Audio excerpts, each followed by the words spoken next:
Virtual warrior அப்படின்ற ஒரு இடத்துல நிறைய மீம்ஸுகளை போட்டுட்டு அவங்களுக்கு யாருதான் அகெயின்ஸ்டா பேசிட்டா கெட்ட வார்த்தைகளை சொல்லி திட்டுறது, ரொம்ப தரைக்குறவான வார்த்தைகளை யூஸ் பண்ணி நீ போடுற கமெண்ட் அது உனக்கு தான், எங்களுக்கு யாருக்கும் கிடையாது.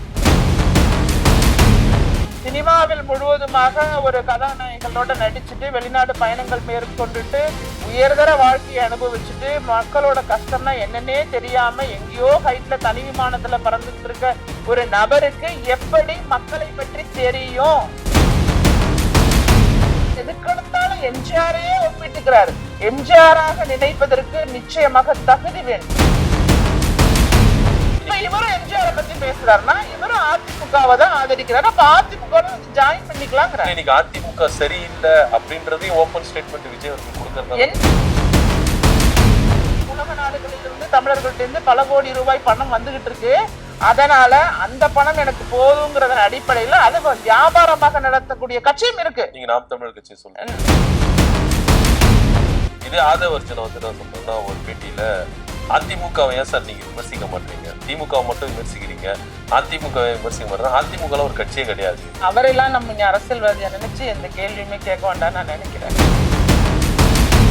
திமுகவுக்கு மாற்று அதிமுக, அவ்வளவுதான் இன்னைக்கு வரைக்கும் நிலைப்பாடு. மக்கள் மனசுலயும் அதுதான். இருக்கிற ரசிகர்களும் கொஞ்சம் தற்குறிதனமான கூட்டமா தானே இருக்கிறத நம்ம பாக்குறோம். ஏன்னா அரசியல் வகைப்படுத்தாம தன் தலைவர் எதுக்காக குரல் கொடுக்கணும், எதுக்காக குரல் கொடுக்க கூடாது அப்படின்றத ஒரு தெரியாம எடுத்தங்கவுத்தன்னு சொல்லிட்டு சோசியல் மீடியாக்களும் சரி, விர்ச்சுவல் வாரியர் அப்படின்ற ஒரு இடத்துல நிறைய மீம்ஸுகளை போட்டுட்டு அவங்களுக்கு யாருதான் அகெயின்ஸ்டா பேசிட்டா உடனே கெட்ட வார்த்தைகளை சொல்லி திட்டுறது, ரொம்ப தரைக்குறவான வார்த்தைகளை யூஸ் பண்ணிருந்தாங்க. இதை நீங்க எப்படி பாக்குறீங்க? அதுதான் நான் வந்து அந்த லியோ திரைப்படத்திற்கு எதிராக அந்த சிகரெட் ப்ரொமோஷன் லைன்ஸ் இருக்குல்ல, அந்த பத்த வச்சு புகை எடுத்தா பவர் கிக், அது வந்து சின்ன பிள்ளைங்க பாடக்கூடாதுன்னு அந்த வரிகளை வந்து சென்சார் போர்டில் நான் முறையிட்டு முறையாக செயல்பட்டு அந்த 8 வரிகளை நீக்கினப்ப நான் என்ன செஞ்சிட்டு இருக்கேன், எதுக்காக போராடுறேங்கிறதே அவங்களுக்கு தெரியுமா தெரியாதான்னு தெரியாம அத்தனை நீங்க சொல்ற மாதிரி ஆபாசமான வார்த்தைகள், போட்டோவை வந்து மிக்ஸ் பண்ணி போடுறது, அது இதுன்னு சொல்லி எந்த அளவுக்கு வந்து கொச்சைப்படுத்த முடியுமோ அந்த அளவுக்கு பண்ணாங்க. இன்னைக்கு நீங்க சொல்ற மாதிரி அவங்க அரசியலை நம்ம வந்து கேள்விகள் எழுப்பினாலும் அதே நிலைதான். அவர்களை ஆபாசப்படுத்துறதும் அசிங்கப்படுத்துறதும். இப்ப அவங்க வந்து நம்மளை அசிங்கப்படுத்துறாங்கன்னு நம்ம நினைக்க கூடாது, அவங்களே அவங்க அசிங்கப்படுத்திக்கிறாங்கன்னு தான் நாம நினைக்கணும். நீ போடுற கமெண்ட் அது உனக்கு தான், எங்களுக்கு யாருக்கும் கிடையாது. அதனால நான் அதை பெருசாவே எடுத்துக்கிறது இல்ல. எங்களுடைய கடமை மக்களுக்காக, மக்கள் வந்து ஒரு நல்லா இருக்கணுங்கிற எண்ணத்துல நீங்க யார நம்பணும் யார நம்ப கூடாதுங்கிற இடத்துல ஒரு விழிப்புணர்வை கொடுக்க வேண்டியது எங்களை போன்றவரோட ஒரு கடமை.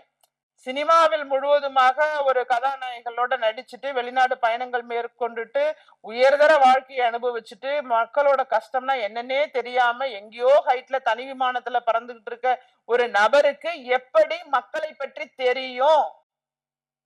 அந்த மக்களையே பற்றி தெரியாத ஒரு நபர் உங்களுக்காக வந்து நிப்பாருன்னு நினைச்சீங்கன்னா உங்களை விட ஒரு முட்டாள் இந்த உலகத்திலேயே இருக்க முடியாது. நீங்க அதற்கு உங்களுக்காக உங்க பகுதியில உங்க ஏரியாவில கால் கடுக்க சுத்திட்டு இருக்க எந்த கட்சிக்காரங்களை வேணாலும் நீங்க நம்பலாங்கிற. காலம் காலமாக உங்களுக்காக உங்க பகுதியில உங்க தெருவுல வந்து நின்றுட்டு என்னம்மா தண்ணி வந்துட்டாமா நான் பாத்துக்கிறேம்மான்னு சொல்லி அங்க வேட்டியை மடிச்சு கட்டிக்கிட்டு அந்த இடத்துல எத்தனையோ பெண்கள், அரசியல் சார்ந்த பெண்கள், அந்த பெண்களும் உங்களுக்கு வந்து உணவு வழங்கிக்கிட்டு எத்தனையோ கட்சிகளை சார்ந்த நபர்களும் இருக்காங்க, சுயேட்சையாக அரசியலில் வர நினைக்கக்கூடிய நபர்களும் இருக்காங்க. இது மாதிரி உங்களோட உங்களாக இருக்கக்கூடிய நபர்களை உங்களோட பிரதிநிதிகளாக தேர்ந்தெடுங்க. அதை விட்டுட்டு ஒரு முகத்துக்காக ஒரு நடிகர் என்பதற்காக அந்த நடிகரை மட்டும் மையமாக வச்சு இன்னைக்கு அவங்களால 234 தொகுதிக்கும் வேட்பாளர்கள் நியமிக்க முடியுமா? அந்த 234 தொகுதியோட வேட்பாளர்களோட தகுதி என்னவாக இருக்கும்? கடிக்கிறதா, மின்கம்பத்துல ஏறுறதா, மரத்துக்கு மரம் தாவறதா? இதுதான் அவர்களுடைய தகுதியாக இருக்க முடியுமே தவிர வேற என்ன தகுதி இருக்கும்? நீங்க ஒற்றை முகத்துக்காக ஓட்டு போட்டாங்க அப்படின்னு சொன்னா உண்மையாகவே புரட்சி தலைவர் எம்ஜிஆர் அவர்கள் எல்லாம் உண்மையாகவே மக்களுக்காக சினிமாவை தாண்டி களத்துல மக்களுக்காக நின்ன ஒரு தலைவர் அவரு இவர் என்னமோ எதுக்கெடுத்தாலும் எம்ஜிஆரையே ஒப்பிட்டுக்கிறாரு. பாண்டிச்சேரியில 1974 எம்ஜிஆர் அவர்களுடைய ஆட்சி வந்தது அப்படின்னு எல்லாம் பேசுறாரு. அப்ப அவரு என்னவா நினைச்சிட்டு இருக்காரு? அவர் ஒரு எம்ஜிஆராகவே நினைத்து பேசிட்டு இருக்காரு. எம்ஜிஆராக நினைப்பதற்கு நிச்சயமாக தகுதி வேண்டும். நான் விஜய் அவர்களுக்கு மீண்டும் சொல்றேன், ஒரு சின்ன எடுத்துக்காட்டு தான், திரும்ப திரும்ப சொன்னாலும் அது பிழைதான். அந்த பிழையை நீங்க மாத்த முடியாது. அதை நீங்க பின்னாடி போய் திருத்த முடியாது. நீங்க என்னைக்கு புகைப்பிடிக்கிற பழக்கத்தை மக்கள் இளைஞர்கள் மத்தியில வலியுறுத்தி பாட்டு பாடி உங்க சொந்த குரல்ல பாடினீங்களோ அன்னைக்கே உங்களுக்கு தகுதி கிடையாது.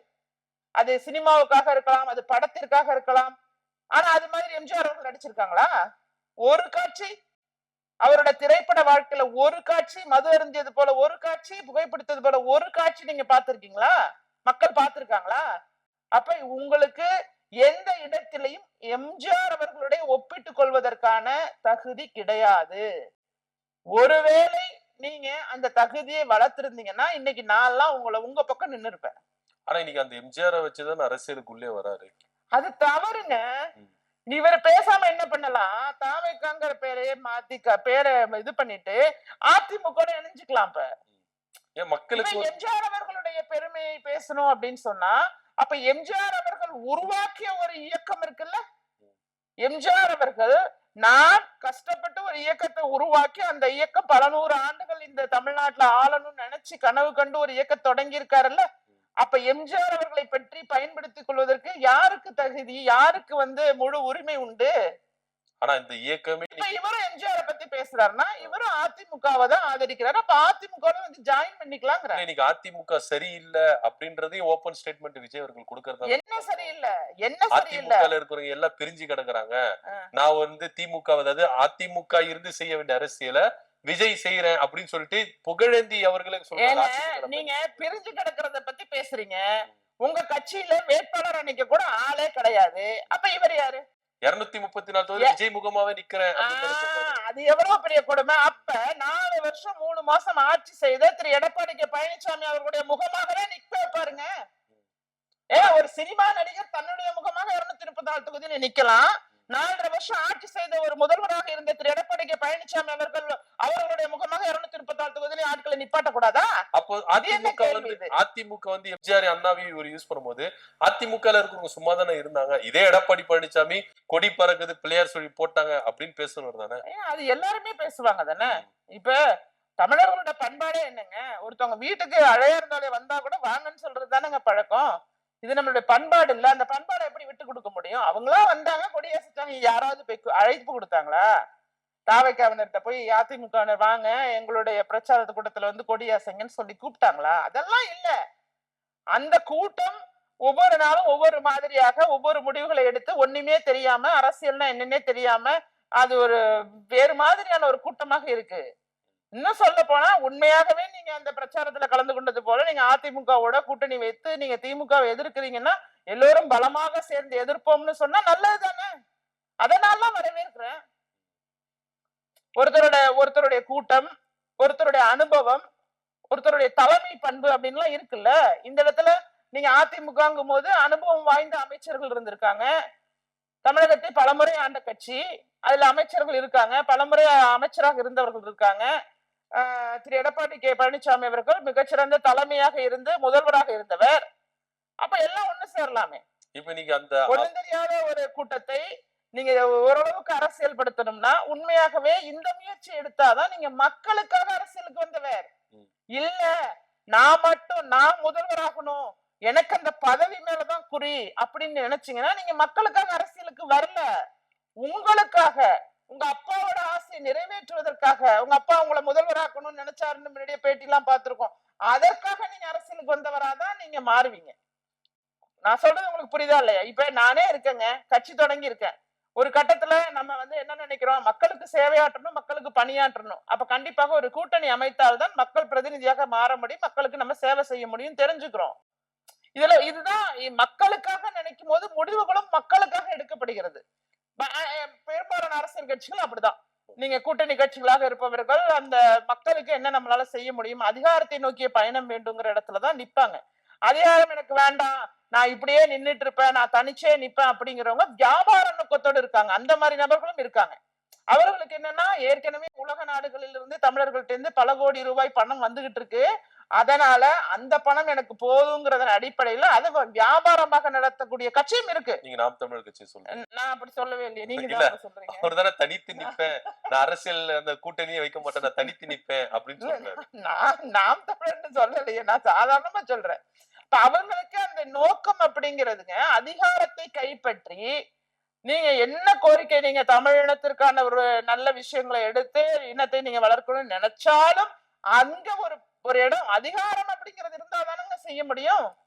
அதிகாரம் இல்லாம நீங்க என்னத்துக்கு நேரத்தையும் காலத்தையும் விரயம் செய்து கொண்டு ஒரு கூட்டத்தையும் விரயம் செய்து கொண்டு அவர்களுடைய பணம் அது இது போஸ்டர் விட்டுருவேன் அவன் பசங்க எவ்வளவு பேர் எப்படி நின்னாலுமே நமக்கு பார்க்கும் போது ஒரு விழுக்கரை தண்ணீராகத்தானே அவங்களோட உழைப்பு இருக்கு. அவங்க உழைப்பு எதுக்குமே பிரயோஜனம் இல்லையே. இதே ஆதவர்ஜனை வந்து நான் சொல்றேன்னா ஒரு பேட்டியில அதிமுகவை ஏன் சார் நீங்க விமர்சிக்க மாட்டீங்க, திமுக மட்டும் விமர்சிக்கிறீங்க, அதிமுகவை விமர்சிக்க மாட்டேங்க, அதிமுக ஒரு கட்சியே கிடையாது, அவங்க வந்து தோத்துட்டாங்க, அவங்கள பத்தி பேசி என்ன இருக்குது அப்படின்னு சொல்றாரு. இதை நீங்க எப்படி பாக்குறீங்க?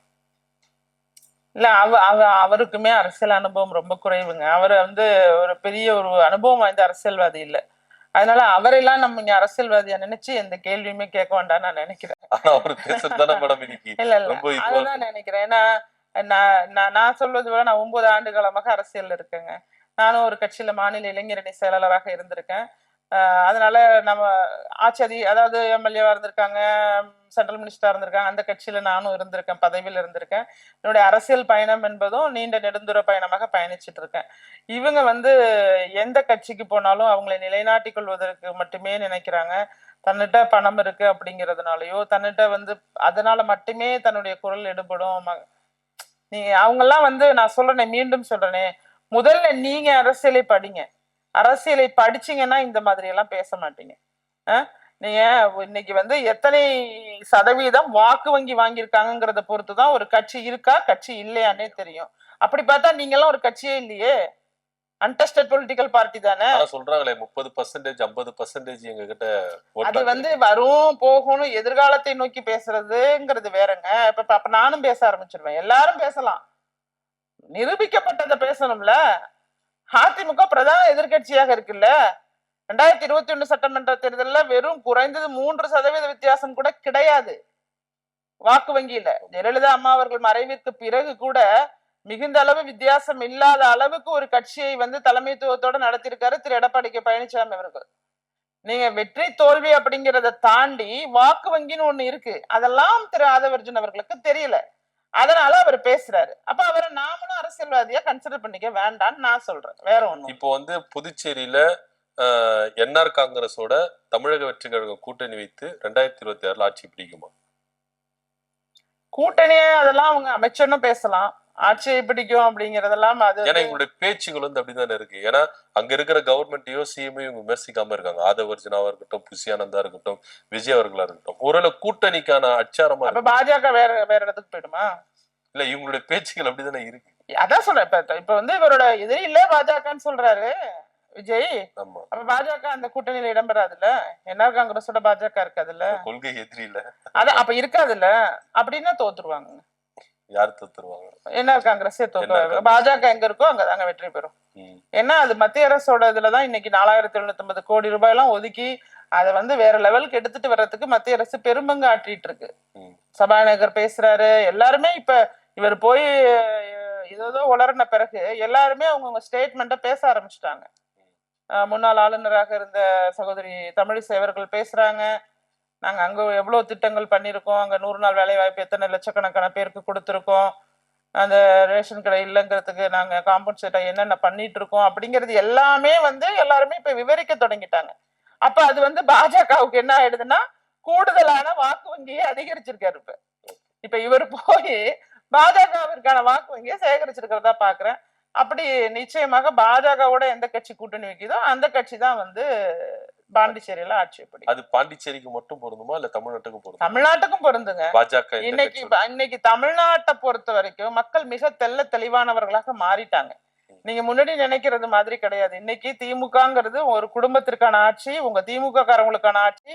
உங்களுக்காக ஒரு ஆட்சியை பண்றதுக்கு நாங்க அப்பாவித்தனமான மக்கள் வந்து ஓட்டு போட்டுட்டோம், பொய்யான வாக்குறுதிகளை நம்பி நாங்க ஏமாந்துட்டோம் அப்படின்னு சொல்றாங்க. நீங்க எங்க போய் கேட்டாலுமே மக்கள் வந்து ஒரு கோபத்தோட தான் இருக்காங்க. ஒரு 2 திட்டத்தை வச்சுக்கிட்டு இலவச பேருந்து 1000 ரூபாய் இலவச பேருந்து அப்படின்னு சொல்லிக்கிட்டே நீங்க காலத்தை ஓட்ட முடியாது.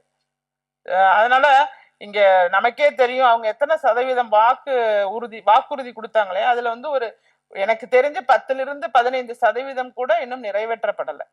ஆனா நான் 90% நிறைவேற்றிட்டேன் அப்படின்னு சொல்றது பொய். அப்புறம் சென்னை வந்து தண்ணியிலேயே தவிக்காதுன்னாங்க. ஒரு சின்ன மழை தான் பெஞ்சுது, அதுக்கே கஷ்டப்படுற ஒரு ஸ்டேஜ். அது மாதிரி தென் மாவட்டங்கள்லயும் பாத்தீங்கன்னா திருச்செந்தூர், தூத்துக்குடி அங்கெல்லாம் வந்து ஒரு 2 ஆண்டுகளுக்கு முன்னாடி பெய்த மழையில வந்து எவ்வளவு பெரிய சிக்கல்கள் எல்லாம் சந்திச்சாங்க மக்கள்ங்கிறது தெரியும். அப்ப ஒட்டு மொத்தமாகவே துறை வாரியாக சரி, இன்னைக்கு நியூஸ போட்டீங்கன்னா இன்னைக்கு எத்தனை போராட்டம் நடக்குதுன்னு நீங்க தெரிஞ்சுக்கலாம். நீங்க அரசு மருத்துவமனையில வந்து தற்காலிக தூய்மை பணியாளர்கள் போராட்டம், எங்களுக்கு வந்து சரியான முறையில சம்பளம் கிடைக்கலன்னு போராடிட்டு இருக்காங்க. அப்ப ஒவ்வொரு நாளும் சொல்றேன், அப்டேட்டடா நான் சொல்றேன், இந்த ஒவ்வொரு நாளும் எத்தனை ஊழியர்கள், அரசு ஊழியர்கள் எவ்வளவு பேர் போராட்டம் பண்றாங்க. அந்த பழைய ஓய்வூதிய திட்டம் வேணுங்கிற நினைக்கிற நடத்தின போராட்டங்களா இருக்கட்டும், இப்படி ஒவ்வொரு துறை வாரியாக மாணவர்களோட கல்வி கடனை ரத்து பண்றேங்கிறதா இருக்கட்டும், நீட்டே இருக்காதுன்னு சொன்ன ஒரு மிகப்பெரிய பொய்யா இருக்கட்டும், இதெல்லாம் சொல்லியிருக்கவே கூடாது அவங்க. அதனால திமுக மேல ஒரு அதிருப்தி அப்படிங்கிறது, ஒரு எதிர்ப்பலை அப்படிங்கிறது அதிகமாக ஆரம்பிச்சுட்டு, இதெல்லாம் சரி செய்யவே முடியாது அவங்களால. அதுக்கு ஆல்டர்னேட்டிவ் அப்படின்னு பாத்தீங்கன்னா டைரக்டா வந்து திரு எடப்பாடி கே பழனிசாமி அவர்கள் தான் கனெக்ட் பண்றாங்க. ஏன்னா லேட்டஸ்ட் ஆட்சி அதுதான். அதுல எப்படி இருந்தது, நீங்க அதுல போயிட்டு பிசினஸ் பண்றவங்க வரைக்கும் கொஸ்டின் கேளுங்க. இன்னைக்கு அரசு இயந்திரம் எப்படி இயங்குது அப்படிங்கறத நீங்க பிசினஸ் பீப்புள்கிட்ட போய் கேளுங்க. எந்த இதையும் நகர்த்தவே முடியல, வேலை சரியாக பார்க்க மாட்டாங்க, லஞ்சம் இருக்கு, ஊழல் இருக்கு, ஆனா வேலையே பார்க்க மாட்டாங்க, லஞ்சம் ஊழல் மட்டும் இருக்கு. இன்னைக்கு பார்த்துட்டு இருக்கோம், கே நேரு அவர்களா இருக்கட்டும், இன்னும் பல்வேறு விதமான அமைச்சர்கள் மேல பல்வேறு விதமான ஊழல் வழக்குகள் வரும். அதெல்லாம் நாடகம்னு சொல்லி நீங்க பேசினா எப்படி முகாந்திரம் இல்லாம ஒரு அமலாக்கத்துறை அனுப்பும்? முகாந்திரம் இல்லாம அனுப்புறதுக்கு முடியுமாங்க? ஏதாவது ஒரு வழக்கு போட முடியுமா? முகாந்திரம் இல்லாம போட முடியுமா? இது என்ன மாதிரியான பேச்சு? இந்த பேச்செல்லாம் இன்னும் மக்கள் நம்ப மாட்டாங்க, நம்ப வைக்கவும் முடியாது. தமிழ்நாட்டுல என்டிஏ கூட்டணி ஆட்சி அமைக்குமா இல்ல அதிமுக தனித்து ஆட்சி அமைக்கும்? ஏன்னா பாஜக ஒரு பக்கம் கூட்டணி ஆட்சி தான் அப்படின்றது அழுத்தம் திருத்தமா இருக்கிறாங்க. ஆனா எடப்பாடி பழனிசாமி தனித்து ஆட்சி இல்ல. அது வந்து நீங்களா நரேட் பண்ணாதீங்க. இல்ல, அவங்க பேசுறது அப்படிதானே. இப்ப அமித்ஷா அவர்களே பேசிட்டார்ல. இப்ப நீங்க அது முடிவு பண்ணி உங்களுக்கு அறிவு போறாத வரைக்கும் அழுத்தம் திருத்தம் எல்லாம் கிடையாது. அதிமுக தலைமையிலான கூட்டணி தான் வெற்றி பெறுங்கிறத திரு அமித்ஷா அவர்கள் சொல்லியிருக்காரு. இல்ல கூட்டணி ஆட்சின்னு சொல்லியிருக்காருல ஒரு இன்டர்வியூல, இங்க கூட்டணி ஆட்சி. நான் சொல்றது பேட்டி கொடுக்கும் போது திரு எடப்பாடி கே பழனிசாமி அவர்கள், அமித்ஷா அவர்கள் எல்லாம் முதல்ல கூட்டணி அறிவிச்சாங்கல்ல, அப்ப அவர் ஏதாவது சொன்னாரா? இல்ல அப்ப சொல்லல, அதுக்கப்புறம் நீங்க இன்டர்வியூ அப்படிங்கறத நீங்க செப்பரேட் பண்ணுங்க. அவர் தனித்துவமா அவர் நினைக்கிறதெல்லாம் பேசிட்டு போலாம் தனியா இன்டர்வியூல. இந்த ஒரு 3 பேரை 4 பேர் அந்த கட்சியுடைய கூட்டணி கட்சிகள்லாம் அமர்ந்து ஒரு பேட்டி கொடுக்கும் போது அதுல அவங்க என்ன சொல்லியிருக்காங்கிறதா முக்கியமான பாயிண்டா நம்ம பார்க்கணும். அப்ப அவர் தெளிவாக முதல்வர் கேண்டிடேட் யாருன்னு சொல்லிட்டாரு, யார் தலைமையிலான கூட்டணின்னு சொல்லிட்டாரு. அப்படிலாம் இருக்கும்போது இதுல எந்த குழப்பமும் கிடையாது. குழப்பத்தை நாம உருவாக்கணும் அப்படின்னு நினைச்சிட்டே இருக்கிறது வேற. அது வந்து எதிர் கட்சிகளுடைய வேலையாக இருக்கும். திமுகவுக்கு மாற்று அதிமுக, அவ்வளவுதான் இன்னைக்கு வரைக்கும் நிலைப்பாடு. மக்கள் மனசுலயும் அதுதான். இப்ப தாவேக வந்து எனக்கும் திமுகவுக்கும் தான் போட்டி அப்படின்னு சொன்னாங்கன்னா அது 2ஆம் இடத்திற்கான போட்டி. 2ஆம் இடத்திற்கான போட்டி தான். ஏன்னா முதலிடம் அதிமுக வந்துட்டு அவர் மீண்டும் மீண்டும் சொல்லிட்டு இருக்காருல்ல விஜய் அவர்கள். அது நானும் சொல்றேன், போட்டி உங்களுக்கும் திமுகவுக்கும் தான். ஆனா அது 2ஆம் இடத்திற்கான போட்டி அப்படிங்கறத நீங்க மனசுல வச்சுக்கீங்க. இப்ப என்டிஏ கூட்டணிக்குள்ள ஓபிஎஸும் டிடிவி தினகரனும் உள்ள வர்றதுக்கான பேச்சுவார்த்தைகள்லாம் ரொம்ப அண்டர் கிரவுண்ட்ல நடந்திருக்கிறத நம்ம பாக்குறோம்.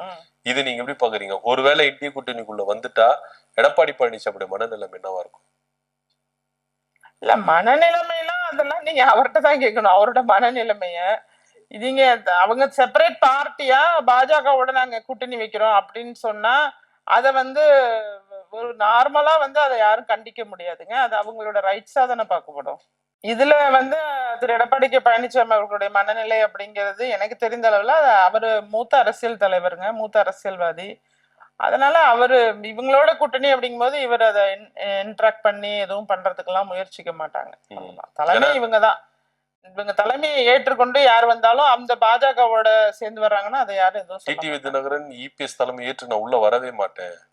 அவரு பேசுறதெல்லாம் கேட்காதீங்க. அவர் தானங்க சொன்னாரு பாஜகவோட எந்த காலகட்டத்திலயும் கூட்டணி வைக்க மாட்டேன்னு சொல்லி சொன்னாரு. கூட்டணி வச்சு எம்பி எலெக்ஷனை ஃபேஸ் பண்ணலையா? அதெல்லாம் இல்லைங்க. அதெல்லாம் அரசியல்ல எல்லாம் சாதாரண பார்ப்பாங்கிற மாதிரி அவரு எவ்வளவு மோசமாக பேசினாரு. பாஜகவோட கூட்டணி வைக்க மாட்டேங்கிறது எவ்வளவு மோசமா பேசினாரு. அதனால அதெல்லாம் கன்சிடர் பண்ணாதீங்க, எது வேணாலும் நடக்கும். அவ்வளவுதான். அதிமுக ஒன்றிணைறதுக்கான வாய்ப்புகள் இருக்கா மேடம்? அதிமுக ஒன்றிணைவது அப்படிங்கிறதுங்க இப்ப ஒன்னாதாங்க இருக்கு அப்படிங்கிறது தாங்க நிலைப்பாடு. ஏன்னு கேட்டீங்கன்னா, யாரு வந்து கட்சிக்காக உண்மையாக பணியாற்றுபவர்கள் இருக்காங்களோ அவர்களை சேர்த்து கொண்டு அவர்களோட நல்ல முறையில நல்ல கட்சியை வளர்த்துட்டு போறாங்க, அவ்வளவுதான். நீங்க ஒருங்கிணைக்கணும் ஒன்றிணைக்கணும்னு சொல்ற இடத்துல அவங்க வந்து கட்சிக்குள்ள உள்ளவங்க. இப்ப நான் வேற கட்சி, அதனால வந்து அங்க என்ன நடந்துச்சு உள்ளன்னு சொல்ல முடியாது. இருந்தாலும் ஒரு மேலோட்டமாக பார்க்க வேண்டும் என்றால் அந்த கட்சி தலைமை ஒரு முடிவு எடுக்குது அப்படின்னா அந்த முடிவு அப்படிங்கிறது எப்படிப்பட்ட முடிவாக இருக்கும்? கட்சிக்கு பாதகமா எடுக்குமா சாதகமா எடுக்குமா? சாதகமா. எல்லாரும் அப்படித்தானே எடுப்பாங்க. இப்ப கட்சிக்கு சாதகமான ஒரு முடிவாக அவங்க நீக்கிறது தான் இருந்திருக்கு அப்படிங்கிற பட்சத்துல அது நல்ல நிலைப்பாடாக அவங்க நினைச்சுக்காங்க. அங்க பொதுக்குழு உறுப்பினர்கள் இருக்காங்க, யாரும் எதிர்ப்பு கொடுக்கல. மூத்த தலைவர்களும் இருக்காங்க, யாரும் எதிர்ப்பு கொடுக்கல. அப்ப எல்லாரும் சேர்ந்து கூடி நிதானித்து தான் முடிவுகளை எடுத்துட்டு இருக்காங்க. அப்ப அதிமுக ஒன்னாதான் இருக்கு. அததான் நம்ம பார்க்கணும். சரி, இந்த கேள்வி உங்ககிட்ட கேட்டா கரெக்டா இருக்கும்னு நினைக்கிறேன். ஏன்னா இந்த கேள்வி அந்த கட்சியில இருந்தே நீங்க பயணிச்சு வந்திருக்கிறீங்க. பாமகல இவங்க 2 பேருக்குள்ள நடக்கிற சண்டையினால வன்னியர் சமுதாயம் எந்த நிலைமைக்கு நீங்க இருக்கு? ரொம்பவே கஷ்டமான ஒரு சூழ்நிலை தாங்க. வன்னியர் சமுதாயம் அப்படின்னு நம்ம முழுவதுமா சொல்ல முடியாது. ஏன்னா எல்லா கட்சிகள்லயுமே இருக்காங்க பரவலா. வன்னியர் சமுதாயம் பாமகவுல மட்டும் இருக்காங்கன்னு சொல்லலாம், அதுக்கு சொல்ல வரேன். இதுல இருக்கக்கூடிய ஒரு 3% அப்படிங்கிற வன்னியர்கள் அப்படிங்கிறத நம்ம பேசலாம். ஏன்னா இவங்க வந்து திரு மருத்துவர் ராமதாஸ் அவர்களை நம்பி காலம் காலமாக அந்த தாத்தா அப்பா அப்படிங்கிற மாதிரி இந்த அப்பா புள்ள அப்படிங்கிற மாதிரி ஒரு கட்சியில கண்டினியூ பண்ணிட்டு இருக்கக்கூடிய ஒரு கூட்டம். நாங்க பயணிச்சதுனால எனக்கு தெரியும். அவருடைய முயற்சி, அவர் கிட்டத்தட்ட 90,000க்கும் மேற்பட்ட கிராமங்களுக்கு போயிட்டு நேர்ல போய் கட்சியை வளர்த்து அந்த நம்பிக்கையை ஊட்டினாரு. இன்னைக்கு இருக்கிற மாதிரி ஈஸி கிடையாது அன்னைக்கு அரசியல். அன்னைக்கு ரொம்ப கஷ்டம். அன்னைக்கு எல்லார்ட்டையும் கார் இல்ல, வசதி இல்ல, வாய்ப்பு இல்ல. சைக்கிள்ல போய் நடந்து போய் அப்படியெல்லாம் தான் அந்த கட்சியை வந்து உருவாக்கி இருக்காங்க. அந்த கூட்டமும் அவருடைய கடின உழைப்பால் உருவான கூட்டம் தான். அதோடைய தொடர்ச்சி தான் இன்னைக்கு இருக்கக்கூடிய அந்த பாமகவுடைய உறுப்பினர்கள், நிர்வாகிகள் எல்லாருமே. இப்ப என்னன்னா அவர்களுக்கு குடும்ப பிரச்சனையா அல்லது வேற எதுவும் பிரச்சனையா அப்படிங்கிற இடத்துல அந்த வன்னியர்கள் அவங்க கூட இருந்த வன்னியர்கள் வந்து மனசு நொந்து போயிருக்காங்க. இது என்ன பிரச்சனைனே புரியலையே, நம்ம யார் பக்கம் நிக்கிறது? என்ன பிரச்சனை மேடம்? என்ன பிரச்சனை எல்லாம் எனக்கும் தெரியாதுங்க. தெரியாததெல்லாம் நான் பேச மாட்டேன்.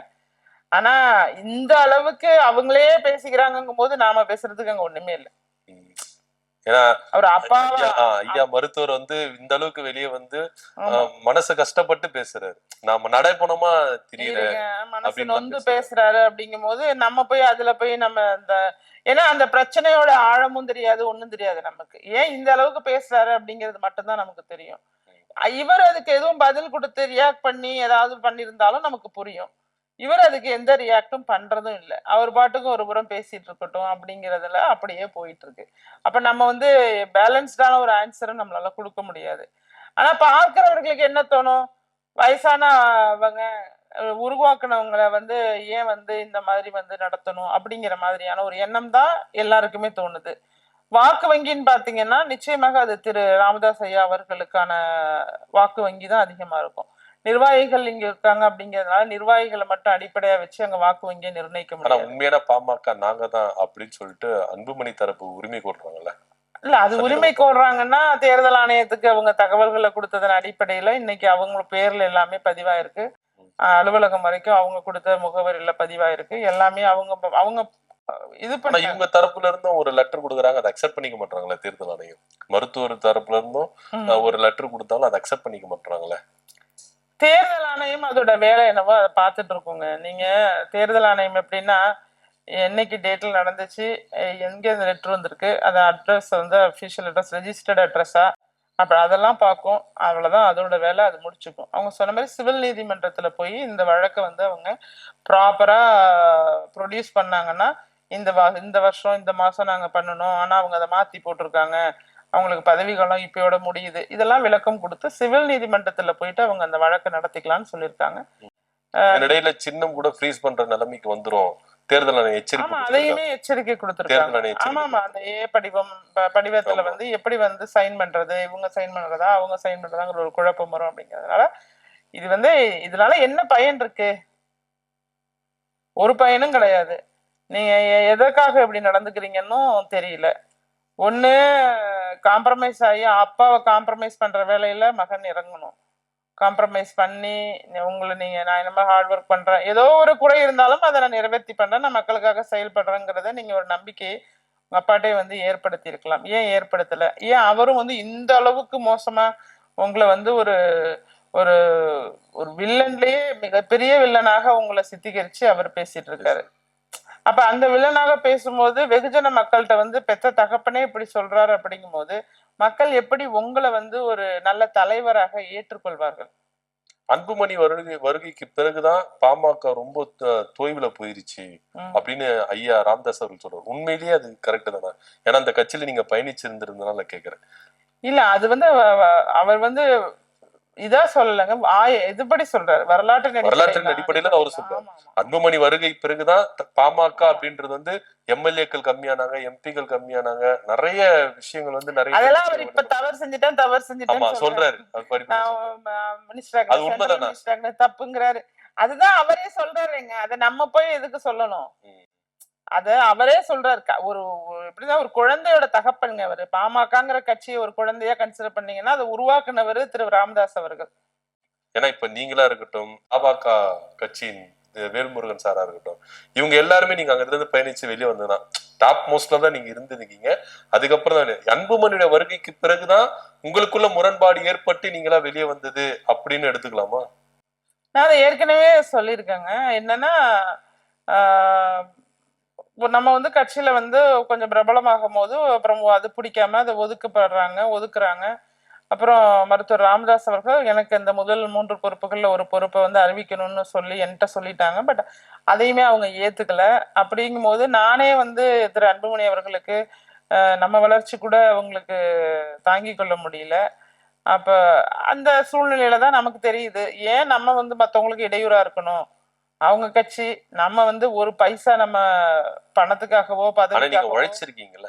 ஆமா, இல்ல பதவிக்காகவோ பணத்துக்காகவோ நம்ம செயல்படல, முழுக்க முழுக்க மக்களுக்காக செயல்பட்டோம். அப்ப அந்த முடிவுங்கிறது நான் மக்களுக்காகவே எடுக்கிறேன், உங்க கட்சியில இருக்கணும்னு அவசியம் இல்லைன்ட்டு வெளியில வரேன், அவ்வளவுதான்.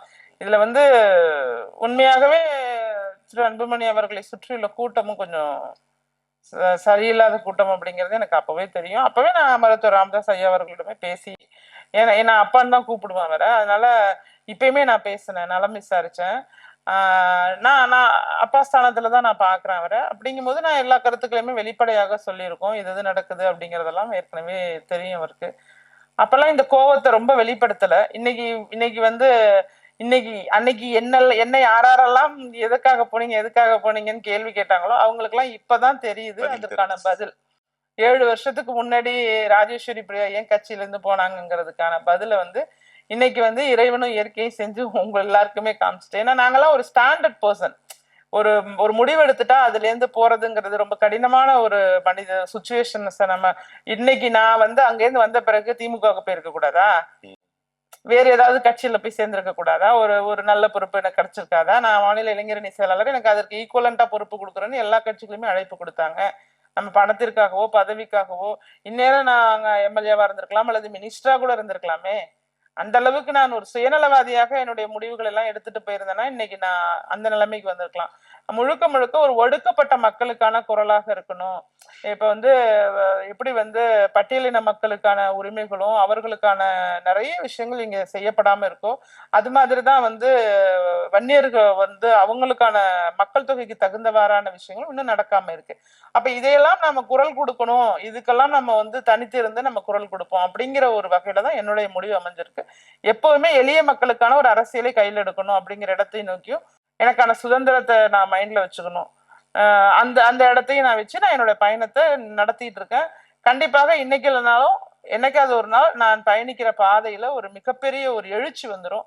அந்த எழுச்சி மக்கள் மத்தியில போய் சேரும். ஒரு பெண்ணாக நம்ம வந்து இவ்வளவு தூரம் மக்களுக்காக நின்று இருக்கோங்கிறது வருங்காலத்துல ரொம்பவே பெரிய அளவுல பேசு பொருளா மாறும். அந்த நம்பிக்கை எனக்கு இருக்கு. அதனால இந்த பாமக அப்படிங்கிற கட்சியில உள்ளவங்க வந்து நீங்க உங்களுடைய மனநிலை ரொம்ப மோசமா இருக்கும். இங்க போறதா அங்க போறதா இங்க போறதாங்க ஒரு மனநிலை. இதனால உண்மையான பாமக தொண்டர்கள் பாதிக்கப்பட்டுட்டாங்க. உண்மையான பாமக தொண்டர்கள் என்ன பண்ணிட்டாங்கன்னா, இங்கேயும் போல அங்கேயும் போல போங்க அப்படின்னு சொல்லி வீட்டுக்கு போய் நான் அரசியல் கட்சியில இருந்து நான் விலகிக்கிறேன் அப்படிங்கிற நிலை. இதுல சந்தர்ப்பமா சூழ்நிலைவாதிகள் அவங்க வந்து அவங்கவங்க வேறு வேறு முடிவுகள் எடுத்து போயிட்டு இருக்காங்க. இது உண்மையாகவே நல்லது இல்லை. இவங்க ஒன்றுபட்டு அவங்களுக்குள்ள உள்ள ஈகோவோ வாட்டவர் எல்லாத்தையும் ஒதுக்கி வச்சுட்டு உங்களை நம்பி வந்த மக்களுக்காக இத்தனை ஆண்டு காலமாக உங்களோட பயணிச்சேன்னா அது நல்ல கூட்டம். அவங்க யார்கிட்டயுமே இந்த எதிர்பார்ப்பும் இருக்காது. ரொம்ப பாசக்கார கூட்டம், பணத்திற்கானவங்க கிடையாது. அப்ப இந்த கூட்டத்தை நீங்க நினைச்சு உங்க முடிவுகளை எல்லாம் நீங்க சரி செய்து கொண்டால் நல்லா இருக்குங்கிறது என்னோட அபிப்பிராயம். ரொம்ப நன்றி மேடம். உங்க வெற்றியின் பாதை வழி செடிய ரொம்ப நன்றி. நன்றி.